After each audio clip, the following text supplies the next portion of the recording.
টানা ৫০ বছর ধরে রঙিন ঘড়ি বানাচ্ছেন ৯৪ বছর বয়সী আব্দুর রাজ্জাক। শখ থেকে শুরু হলেও নিজের অজান্তেই ঘড়ি ব্যবসা করে স্থানীয়দের কাছে পরিচিতি পেয়েছেন গুড্ডি দাদু নামে। ছেলের বায়না মেটাতে বাজার থেকে রঙিন কাগজ কিনে তৈরি করেন ৩টি গুড্ডি। একটি ছেলেকে দিয়ে বাকি দুটি বিক্রি করে দেন। সেখান থেকেই শুরু।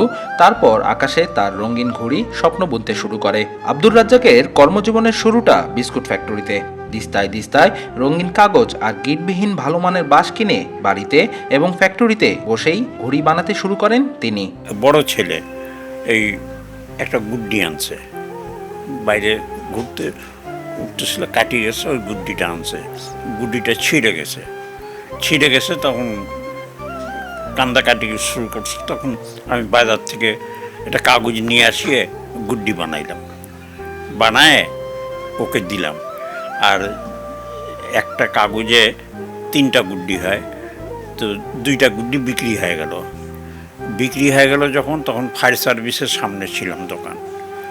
বিক্রি হয়ে গেল যখন, তখন আমার সুবিধা হইলো যে ছেলেরা কইতে লাগলো যে গুড্ডি বানান, দিস্তা নিয়ে আসিয়ে বানাইলাম। বানাবার পরে দেখি যে ওইটা দিয়ে হয় না, তখন রিম আনা শুরু করলাম। রিম আনিয়ে গুড্ডি তৈরি করা শুরু করলাম বাড়িতে, দোকানে একা। এই বাঁশ কিনতাম, একটা বাঁশের দাম যদিও 100 টাকা ছিল, আমি 150 টাকা দিয়ে নিতাম। বাঁশ গিট বড়, এই যে গিট নাইগের ভিতরে 1 দিন পর তাদেরকে 100, 200 এরকমভাবে যার যেরকম অর্ডার আসতো বাজার থেকে তাকে এরকম বানায় দিতাম। একদিনে গুড্ডি তৈরি বেশি হয় না, খুব জোর হয়তো 50টা। খুব জোর হইলে এইগুলা ছিলাছিলি করিয়ে 50টা গুড্ডি বানানো যায়। তো চেষ্টা ছিল যে বেশি তৈরি করার। তো রাত্রে 12টা, 1টা, 2টা পর্যন্ত গুড্ডি বানাইতাম আমি। একসময় চৈত্র সংক্রান্তি, পহেলা বৈশাখ সহ বিভিন্ন উৎসবে নগরীর আকাশ যেন দখল করে নিত গুড্ডি দাদুর তৈরি ঘড়ি। আধুনিকতার এই যুগে সবাই এখন মোবাইল আর যান্ত্রিক বিনোদনে ডুবেছে, কিন্তু এখনো অনেকেই স্মৃতিচারণ করেন গুড্ডি দাদুর রঙিন ঘড়ি দিয়ে আকাশ জয়ের দিনগুলোর কথা।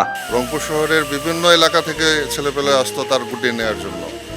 উনি খুব ভালো গুড্ডি বানাইতো, উনি এখন পর্যন্ত গুড্ডি বানা যায়। তো আমাদের শৈশবটা কেটেছে ওনার গুড্ডি উড়িয়ে।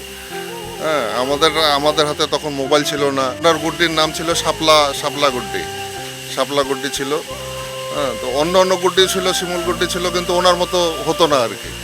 হ্যাঁ, উনি অনেক বড় আমাকে চিল গুড্ডি, বাক্স গুড্ডি এটাও তৈরি করে দিয়েছিল উনি। ওনার কাছে আমরা অনেক গুড্ডি নিয়েছিলাম, অনেক সময় টাকা দেই নাই, টাকা দিয়েছি, কম দিছি, বেশি দিছি, দিয়ে গুড্ডি নিছি।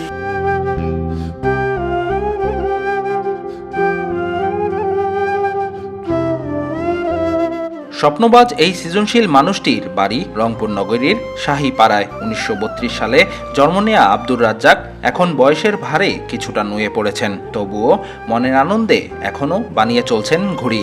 বর্তমানে গুড্ডি দাদুর বানানো ছোট বড় এক একটি ঘড়ি বিক্রি হয় মাত্র 5 থেকে 15 টাকায়। রাফিউল ইসলাম, সময় সংবাদ, রংপুর।